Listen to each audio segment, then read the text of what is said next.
nin iyo xaaska lama ka dhaxgalo war khayrkum qabto war sudul qaata korkaasa la dabal joogtay hoos looma tago maxay ilaa waxa laga yaabaa islaantu xisaabadan ka bixi karin ay sheegto odayguna asna uu ka daro marka kor baa la iska geed sarwaa baa la noqdaa hoos looma tago marka inay duruuf kalaftaba mooyeen wala tadkhul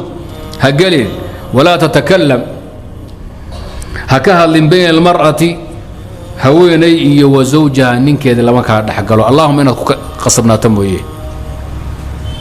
qisa tariifa ayaa bariyahan la wareejiyaa oo hadda ka horna aan tarjumada sheekha ka akhriyo sheekh albani wadaadka cadnaan curcur loo dhan jiray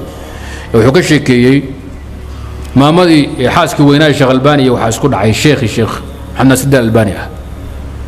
sheekhu marti badan buu lahaa asxaab fara badan buu lahaa daliidiyad baa looga imanayay مكتبة وين ومساجد بكوين بوهايستي نظافة النظافية لجوجلو مرتدي الله صوره وحلو كريو لقابله عليس بين قبل كل نقط وأنا وينها تمام مدي أيدي الشيخ بقى إسقطتي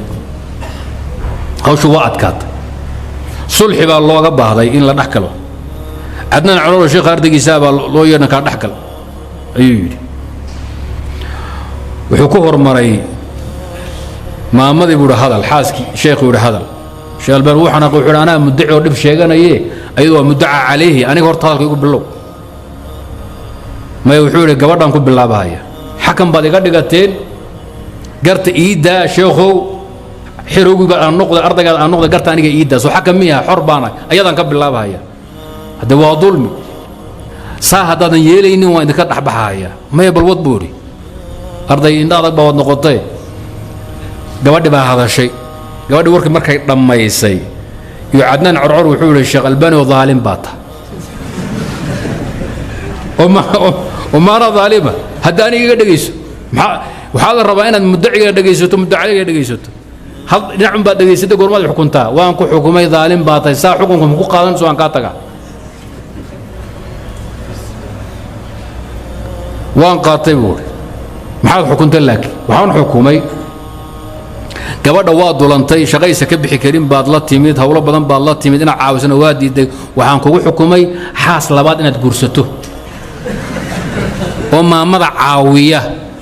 maktabada iyo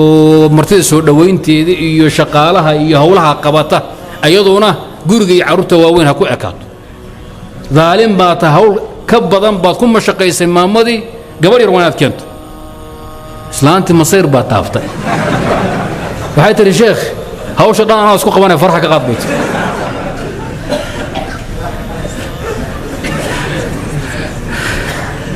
aad yaa loo qosli waxay tiri intii islaan yar la keeni lahaa hawsha dhan baa anaa ka fikiri anaa ku filane khayr allah ku siiyo sheekh umar miyuu xukunta horta inuu daalim yahaa bas iska tag bayt islaantaba ma jirto